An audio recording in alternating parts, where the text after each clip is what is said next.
The locked room. The camera opens to a sleek, modern office building at night. Inside a well-lit corner office, a body lies sprawled across the floor. Victor Lee, a renowned CEO, is dead. His office is immaculate, save for the blood staining the floor. The door is locked from the inside, and there are no signs of forced entry. The only clue is a small, ornate key lying next to the body. Detective Sarah Connors enters, her sharp eyes scanning the room. She's known for solving impossible cases, and this one feels like one. The forensics team is already processing the scene. She approaches the body, her fingers brushing the key. She looks around. 3 colleagues were in the office with Victor earlier, each one now a suspect. They're waiting in the conference room. In the conference room, we meet the 3 colleagues, each with a different story. 1. Tom Bennett, Victor's longtime friend and business partner. Tom is visibly shaken, but he insists he was working in another part of the office building when the murder occurred. He had no idea Victor was in danger. 2. Grace Richards, Victor's assistant, who seems too composed. She insists that she was outside the office at the time of the murder.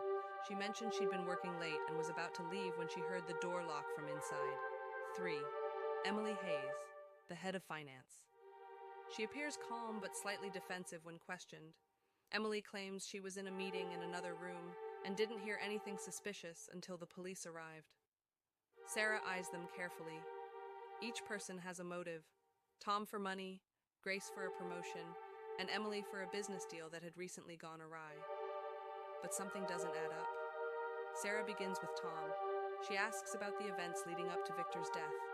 Tom recounts a usual day of meetings, ending with the 2 of them in the office alone. He claims Victor was reviewing some important documents when he excused himself to the restroom. Tom says he stayed behind to take a call. "But how did you know when he left?" Sarah asks, her tone sharp. Tom hesitates. I didn't. I just assumed he was gone. When I looked up from my call, the office door was locked and I couldn't get in. Sarah notices a faint tremble in his hands.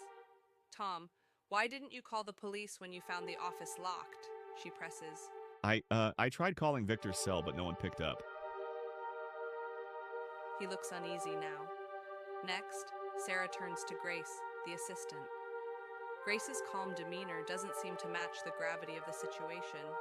Grace says, Victor had been distant lately. It wasn't unusual for him to lock himself in his office. She mentions that the last time she saw him, he'd seemed distracted and gave her instructions to handle a major client meeting for him. "But you didn't hear anything? A struggle, perhaps?" Sarah asks, narrowing her eyes. Grace shakes her head, eyes steady. I didn't. I was heading out to the parking lot when I heard the door click. It seemed strange, but it's an old office lock. "Yet you didn't investigate? Or tell anyone?" Sarah probes. Grace hesitates.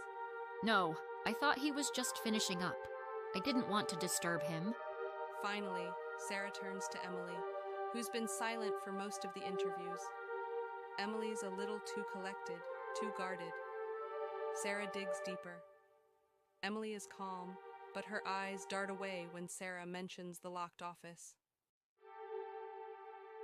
Victor and I were discussing the quarterly report, then I left. I didn't hear anything strange, Detective. Was there a reason for the coldness between you two? A falling out? Sarah presses, sensing something isn't quite right. Emily tightens her lips. Business matters are always tense. Victor didn't like my suggestions for the merger. Is that what caused the argument? Yes and no. We had a difference of opinion, but he seemed fine after the meeting. He didn't seem worried about anything, except maybe his personal life. Emily glances at the door, almost nervously. Sarah paces the room, piecing together the puzzle. Something isn't right. All 3 suspects are lying about one key detail. The office was locked from the inside. There's no sign of anyone forcing the door open. Yet, there's one glaring detail that none of them have addressed. The key. She returns to the crime scene, studying the ornate key next to the body again. It's strange. It doesn't look like a standard office key. It's old, like it belongs to something else. A drawer? A cabinet? The camera lingers as Sarah examines the key closely, the realization dawning on her. She opens the drawer of Victor's desk. Inside, she finds a second key, identical to the first one. A hidden compartment. She pulls open a secret compartment inside the desk, revealing a stack of documents. They are business papers, but one is particularly revealing. A document signed by Grace, Tom, and Emily, all of them promising to work together to embezzle money from the company.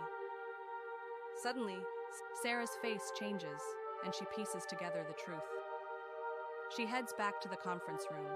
She stands before the three suspects, her expression cold. I know what happened. The three of them exchange nervous glances.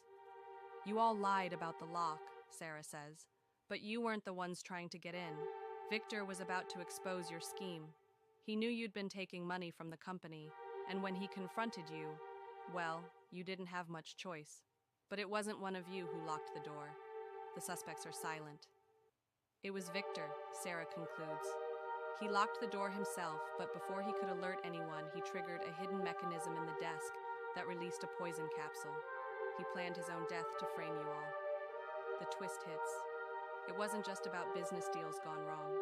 It was a calculated move to ruin his enemies, to take them down with him. The lock, the key, the strange behavior. It was all part of his trap. Sarah leaves them stunned, walking out of the conference room, her mind racing. She might have solved the case, but the questions remain. Why did Victor choose this brutal end? And was he truly a victim, or the greatest mastermind of them all?